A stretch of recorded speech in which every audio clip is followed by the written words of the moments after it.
सवाल पूछना और जानना हमारे इंसानी फितरत है और हम चुप कैसे रह सकते हैं। चलिए आज इसी सवालों के बीच हम बात करेंगे। हमारे समाज में ऐसी मान्यता है कि जैसे मर्द को दर्द ही नहीं होता। ये धारणाएं एक परंपरा की तरह है और परंपरा की तरह से निभाई भी जाती हैं। आज इसी पे हम बात करेंगे, बिना यह समझे कि हर इंसान के भीतर भावनाएं हैं, उनकी पीड़ाएं हैं, उनकी संवेदनाएं हैं, और जब हम पुरानी सोच को लेकर चलते हैं और बिना सोचे समझे उसे ढोते हैं, तब जिंदगी आगे कैसे बढ़ेगी। आज अपने इस पॉडकास्ट में हम परंपरा, बदलाव और जिज्ञासा की इसी टकराव को डिकोड करने की कोशिश करेंगे। बदलाव ज़रूरी है, आइए इसको जानने की कोशिश करते हैं। क्यों? चलिए, why man are not expressive, क्या मर्द को दर्द नहीं होता? यही एक सवाल है आज के इस पॉडकास्ट में जिसको हम बात करने जा रहे हैं। आज भावनाओं से जुड़ी कुछ चीज़ें पढ़ते हुए मुझे एक अजीब सी जानकारी मिली और मुझे लगा कि वो आपके बीच में साझा करना चाहिए। एक है नैन्सी कॉड्रो, द मेल इन एक्सप्रेसिवनेस पे इन्होंने काफ़ी रिसर्च किया है। तो चलिए, मर्द को दर्द नहीं होता। अक्सर मेरे दिमाग में ये बात आती है कि जो बचपन से देखा भी है और लोग भी अक्सर बताते हैं कि पति हो या बेटे हो, तो पति या बेटे के साथ भावनात्मक जो बंधन है उतना मजबूत नहीं होता। बाप बेटे का बंधन जो है मजबूत नहीं होता, जो ऐसा देखा जाता है। लेकिन ऐसा नहीं है, वो एक्सप्रेस नहीं करना चाहते हैं, बल्कि बचपन या समय के साथ एक्सप्रेशन की जो फीलिंग्स दबा दी जाती है या यूँ कहिए कि मार दी जाती है। यह उन लोगों के लिए है जो भी ऐसा महसूस करते हैं। चलिए आज इस फीलिंग्स को महसूस करें। क्या मर्द को दर्द नहीं होता? तो हम सब जानते हैं कि बेटे माँ के करीब होते हैं, ये सभी लोग जानते हैं, हम भी हैं, आप भी हैं। माँ बच्चे को तुरंत ज़रूरतें, खाना, गर्मी, स्नेह पूरी करती रहती हैं। वो बड़े माँ के करीब होती हैं, इसलिए छोटे लड़के अपनी माँ को अपनी पूरी दुनिया मानते हैं। माँ का बड़ा प्यारा होता है बेटा, और बेटा माँ के लिए प्यारी होती है, जो शारीरिक आराम और भावनात्मक सुरक्षा दोनों देती हैं, इमोशनल अटैचमेंट भी देती हैं। वहीं पिता क्या है, पिता भी बच्चे को परवरिश में मौजूद होते हैं, बच्चे के परवरिश में मौजूद होते हैं, पर उनकी उपस्थिति अक्सर भावनात्मक, इमोशनल से ज़्यादा ज़रूरतों को पूरा करने के लिए की जाती है, ऐसा माना जाता है। मैंने भी फील किया, और बाप बनने के बाद भी और बेटा बनने के बाद भी। लगभग 9 सालों की उम्र में माँ बेटे के रिश्ते में बड़ा बदलाव आता है, अक्सर हम देखते हैं।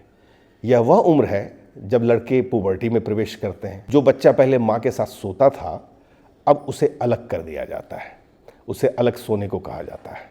ऐसी चीज़ें आती है, हर घर में आती है। तो इसमें भी एक रीजनिंग है, चलिए इसी को डिकोड करेंगे। लेकिन वहीं दूसरी तरफ बेटियां अभी भी माँ की देखभाल का आनंद लेती हैं और शरीर के बदलाव व जीवन की चुनौतियों पर चर्चा कर सकती हैं अपनी माँ के साथ, और अक्सर ऐसा देखा भी जाता है, हर घर में ये देखा जाता है। तो बेटे जहाँ अक्सर भावनात्मक रूप से अलग थलग पड़ जाते हैं, जब पॉवर्टी आने लगती है, तो उस टाइम में वो माँ कभी कभी अनजाने में, और जिसको बोलिए सोशल जो रूल्स, जो रिचुअल्स है, उसके कारण बेटे से कुछ विषय पर बहुत दूरी बना लेती है, बहुत फ्रैंक होकर के बात नहीं कर पाती है। वहीं बेटी जो है अक्सर माँ के साथ अच्छी अच्छी बातें करती है। पिता चाहे समझाने की कोशिश करते हैं, इस बने अंतर को बांटना बड़ा मुश्किल होता है। बेटा बाप चाहकर भी बड़ा क्लोज और बड़ा फ्रैंक नहीं होता है। इस उम्र में शारीरिक भावनात्मक बदलाव तेज़ी से होते हैं, जिससे कई लड़के उलझन में पड़ जाते हैं। और यही बड़ा डिफरेंट इसलिए बोला जाता है कि ये बड़ा खतरनाक एज होता है, एडोलेसेंट का एज, कि मतलब दोस्ती मिलती है। परिवार का जो रिलेशन समर्थन कम होने पर क्या होता है, वो दोस्तों की ओर रुख करते हैं, दोस्त बनाने लगते हैं, और अक्सर देखा भी ये जाता है, जिससे संघर्ष बढ़ता है, स्ट्रगल उनका बहुत ज़्यादा बढ़ने लगता है। और दोस्तों से मिली जो जानकारी है, जो नॉलेज है, उसको अक्सर माता पिता की सिखाई हुई बातों से टकराई जाती है कि माँ ने क्या सिखाया, बाप ने क्या सिखाया, दोस्तों ने क्या सिखाया। क्योंकि माता पिता धीरे धीरे हटते हैं, दोस्तों का प्रभाव बढ़ता है, और उनकी सलाह अक्सर घर की शिक्षा से अधिक वजनदार होने लगती है। मतलब आप याद कीजिए अपने बचपना का। और मजबूत आदमी रोता नहीं है जैसी बातें मतलब सामने में फ्लश करने लगती है कि मजबूत आदमी, मर्द कहीं रोता है? हम सभी ने सुना है कि मजबूत आदमी रोता नहीं है, या हम इसको ऐसे कहें कि पुरुषों को पब्लिकली रोना नहीं चाहिए। हम भी करते हैं, कितनों ही गम में रहिए तो आप नहीं रोते। दोस्तों, समाज से भी ऐसी बातें लड़के को यकीनन इस बात का यकीन दिलाती है कि भावनाएं दिखाना एक तरह से कमज़ोरी है, कि फीलिंग्स को एक्सप्रेस ना करो। ये अक्सर हम लोग इस चीज़ को देखते हैं। वे अपनी असली फीलिंग्स को दबाकर बड़े कड़े साहसी व्यक्तित्व को अपनाते हैं और उसका रोल मॉडल भी इसी तरीके के लोग होते हैं। जो वो देखता है वो उसका दिमाग सेव करता है।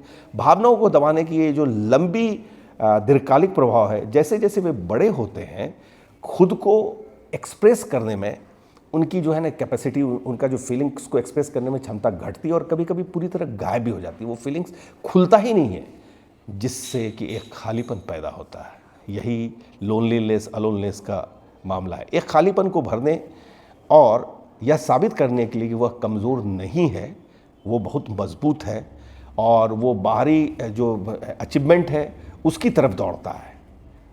टाइम आता है, धन, पद और सफलता, इस तरह की चीज़ों को बहुत मर्दों को आकर्षित करता है। कई पुरुष बड़े घर, फैंसी कार, अरबों की स्टार्टअप, दुनिया भर की यात्राएं जैसे सपनों के पीछे भागता है। हम भी भागते हैं। याद कीजिए हमारे उम्र के और जेनजी वो भी इस तरीके का करते हैं।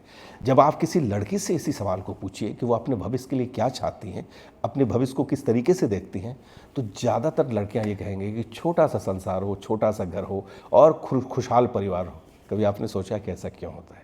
क्योंकि माँ के साथ उसकी अटैचमेंट, फैमिली बॉन्डिंग रहता है। वहीं पुरुष बड़े महल, फैंसी कार, अरबों की कंपनी और पूरे वर्ल्ड टूर के लिए अपने सपने सजाता है। क्यों ऐसा होता है? क्योंकि वो फैमिली से डिटैच हो जाता है।